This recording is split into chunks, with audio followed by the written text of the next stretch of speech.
சினிமாவிற்கும் அரசியலுக்கு இடையில் இருக்கக்கூடிய அந்த உறவை தமிழ்நாட்டு மக்கள் ஏதோ சினிமா வயப்பட்டிருக்கிறாங்க அப்படின்றது மாதிரியான ஒரு சித்தரிப்பு தொடர்ந்து அது கட்டமைக்கப்பட்டிருக்குது. என்ன துரதிர்ஷ்டம் அப்படின்னா, இங்கே இருக்கக்கூடிய ஊடகவியலாளர்கள் பலரும், அகடமிஷியன்ஸ் கல்வியாளர்கள் ஏறத்தாழ எல்லாருமே இந்த இமேஜ் ட்ராப் அப்படின்ற அந்த கான்செப்டை உள்வாங்கி இருக்கிறாங்க. சினிலேஷன் என்ற டைனாமிக் கான்செப்ட் அதை அடிப்படையாக வச்சு தான் நம்ம இந்த தமிழக சூழலில் திரைக்கும் அரசியலுக்கும் இருக்கக்கூடிய அந்த இயங்கியல் ரீதியான உறவை நம்ம அந்த ரிலேஷன்ஷிப்பை நம்ம புரிஞ்சுக்கணும். நாம் தமிழர் கட்சி தலைவர் சீமான் சொல்லும்போது அண்ணன் தம்பி உறவுகளை பற்றி சொல்கிறாரு. எல்லாரையும் வாஞ்சியோட அண்ணன் தம்பி அப்படின்றத பேசுகிறாரு. அண்ணன் தம்பிகள் எல்லாம் சேர்ந்து இருந்தால் மாற்றம் என்பது மிக விரைவாக வரும். மேஜிக், புதுமை புதுமை புதுமை என்பது மிரக்கிள்ஸ் வில் ஹேப்பன். அது 2026 நடக்கும்.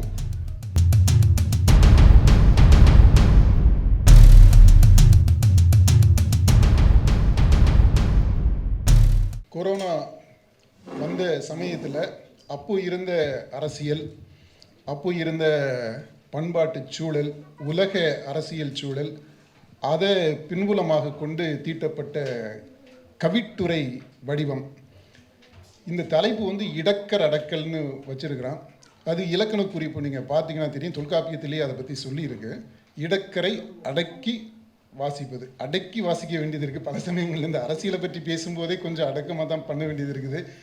எது எப்போ நடக்கும்னு நமக்கு தெரியல. அதனால் இது இடக்கரை அடக்கி வாசித்திருக்கு. இந்த நூல் நீங்கள் வாசிக்கும் போது இந்த தலைப்புக்கான அர்த்தம் தெரியும். எல்லாமே இந்த அவைலபிளாக இருக்குது, நீங்கள் வாங்கி கொள்ளலாம். இந்த நடை கவிட்டுரை நடை, கவிதையையும் கட்டுரையையும் கலந்து கட்டிய ஒரு நடை கவிட்டுரை. இந்த வார்த்தையை நான் தான் காயின் பண்ணியிருக்கிறேன், அந்த கிரெடிட் எனக்கு தான் வரணும். கவிட்டுரை ஆங்கிலத்தில் போயட்ரோஸ், போயட்ரி அண்ட் ப்ரோஸ், அந்த காம்பினேஷன் போயட்ரோஸ், அந்த நடை. சரி, இப்போது இந்த நிகழ்வுக்கு நாம் தமிழர் கட்சியினுடைய தலைமை ஒருங்கிணைப்பாளர் செந்தமிழன் சீமான ஏன் கூப்பிட்டான் அப்படின்றதுக்கான காரணம் 3 காரணங்கள். அது காரணத்தின் அடிப்படையில் தான் அவங்களை கூப்பிட்ருக்கீங்க.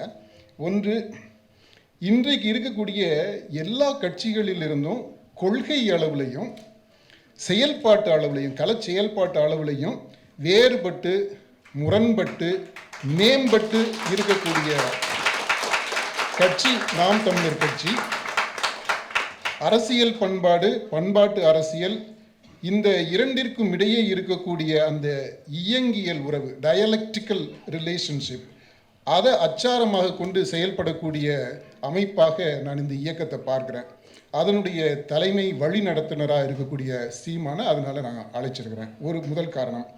இரண்டாவது காரணம், தமிழர், தமிழ்நாடு என பண்பாட்டில் வேறு ஊன்றி மனித நேயமாக மலர்ந்து பல்லுயிர் தழுவும் பெரும் கருணையாய் அரவணைத்து பிரபஞ்சம் பேணும் பேராளுமையாய் பேராற்றலாய் விரிந்து பரவும் முழுமையான அரசியல் இந்த சீமானுடைய அரசியல். இந்த அரசியல்ல தமிழன் என்று சொல்லடா, தலை நிமிர்ந்து நில்லடா, அதுவும் இடம்பெறும். தனி ஒருவனுக்கு உணவில்லை என்றால் ஜகத்தினை அழித்திடுவோம் அப்படின்ற அந்த முழக்கமும் இதில் இடம்பெறும். வாடிய பயிரை கண்ட போதெல்லாம் வாடினேன் அப்படின்ற அந்த வள்ளலாருடைய அந்த ஜீவகாருண்யம் அதுவும் இடம்பெறும். இந்த மாதிரி அனைத்தும் தழுவிய ஒரு சித்தாந்தமாக இருப்பதனால உங்களை அழைச்சிருக்கிறீங்க. மூன்றாவது காரணம், இன்றைக்கு நடைமுறையில் ரொம்ப பொருத்தமான தேவையான காரணம். சமீபத்தில் நடந்த அரசு விழாக்கள் எல்லாம் கூட முதல்வர் பேசும்போது சொன்னார், பெண்கள் மாநாட்டில் பேசினார், பெண்களுக்கு 33 விழுக்காடு கொடுப்பது மிகப்பெரிய உயர்ந்த இலக்காகவும் லட்சியமாகவும் சொன்னார். 33 விழுக்காடு, அந்த 33 விழுக்காடு பெண்களுக்கு பிரதிநிதித்துவம் கொடுப்பது, அதுக்கு இன்னைக்கு வரைக்குமே கட்சிகளால் எந்த கட்சியாலுமே சாத்தியப்பட முடியாத பெரிய கனவாக பெரிய இலக்காக இருக்குது, தொலைதூரத்து இலக்காக இருக்குது. இப்படிப்பட்ட ஒரு காலகட்டத்தில் 33 என்னங்க, 50 விழுக்காடு, 50 விழுக்காடு.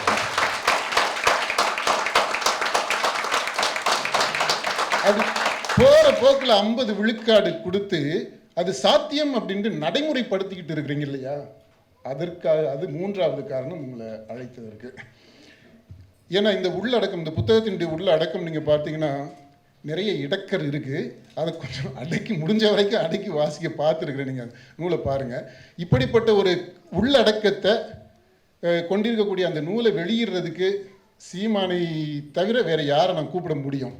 அதனால் நீங்கள்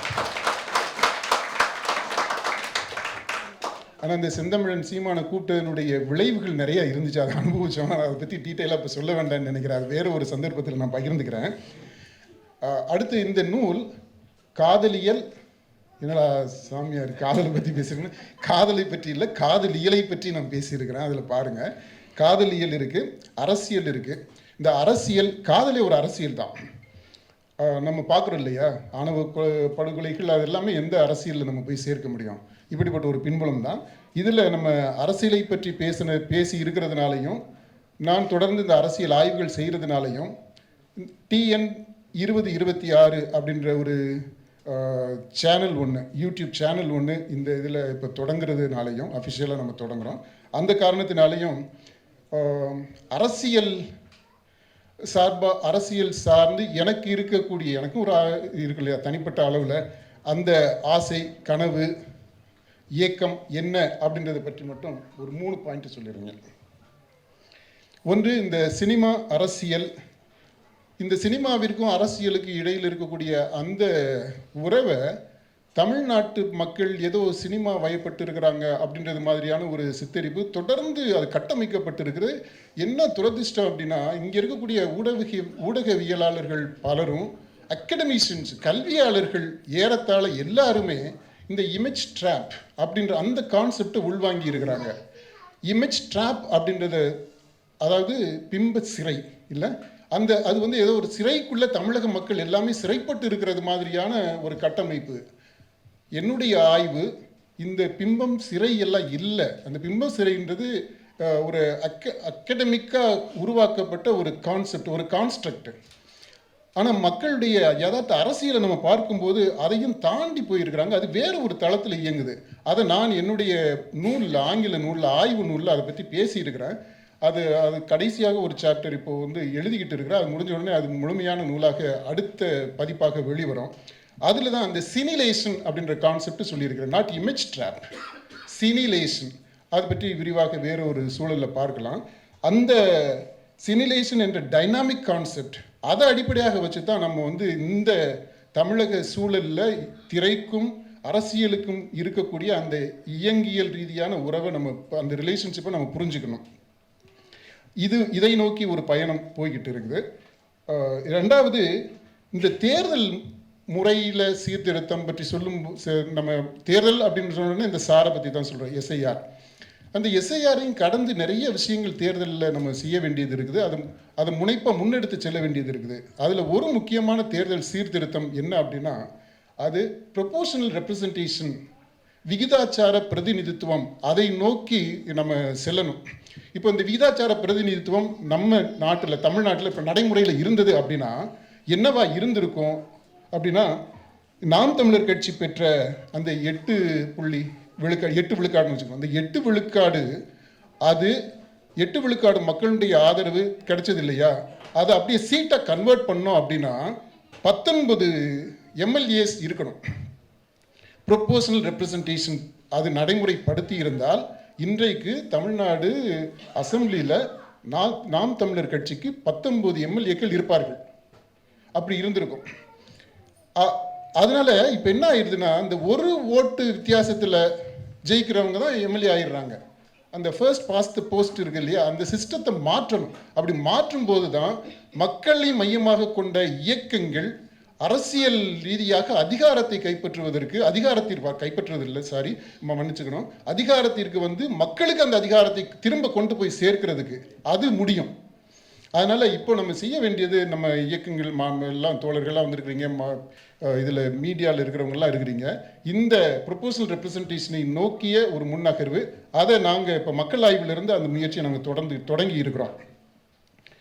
மூன்றாவது, ஒரு அரசியல் கனவு. நம்ம நாம் தமிழர் கட்சி தலைவர் சீமான் அண்ணன் சொல்லும்போது அண்ணன் தம்பி உறவுகளை பற்றி சொல்கிறாரு. எல்லாரையும் வாஞ்சியோட அண்ணன் தம்பி அப்படின்றத பேசுகிறாரு.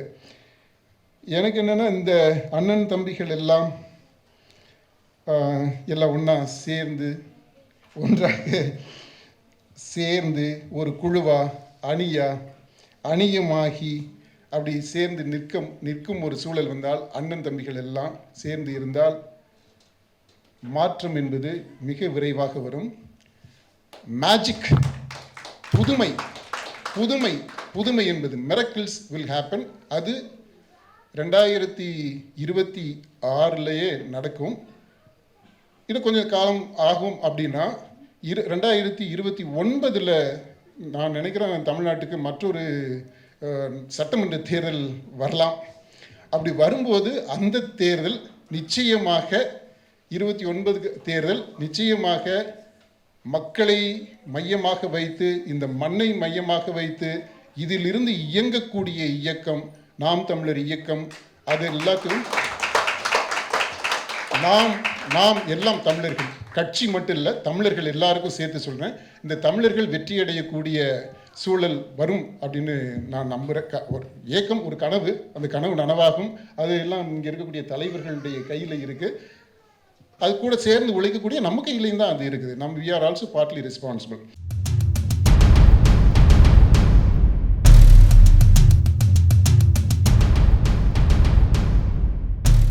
இதை சொல்லி இந்த நிகழ்வுக்கு சிறப்பு உரை ஆற்றுறதுக்கு ரொம்ப பொறுமை. நீங்கள் அமர்ந்து அந்த ஒவ்வொரு குழந்தைங்களுக்கு ஆட்டோகிராஃப் கையெழுத்து போட்டு கைப்பட ஒவ்வொருத்துக்கும் அதில் எழுதியிருக்க நான் பார்த்தேன் பக்கத்தில் இருந்ததுனால. நிரின் அவர்களுக்குன்னு எழுதுறாரு. நிரின் வயசு 6 வயசு. அந்த பையன் 6 வயசு பையனுக்கு நிரின் அவர்களுக்கு அன்பின் வாழ்த்துக்கள்னு எழுதுறாரு. அதான் ஒரு அடுத்த தலைமுறையை மதித்து அவர்களுக்காக ஒரு ஒரு அரசியலை இப்போ முன்னெடுத்திருக்கிறது. அது ரொம்ப ரொம்ப வியக்க வைக்கக்கூடிய அரசியல். நான் உங்களுடைய ரசிகனாக சில வீடியோஸ் எல்லாம் போட்டிருக்கிறேன். தயவுசெய்து அதை நீங்கள் பார்த்துருப்பீங்கன்னு நினைக்கிறேன். சில பேர் பார்த்துருக்கலாம். அப்படி பார்க்காதவங்க அதை பாருங்கள். இந்த சின்ன உரையோடு நான் முடிச்சுக்கிறேன். வந்ததுக்கு ரொம்ப நன்றிங்கய்யா.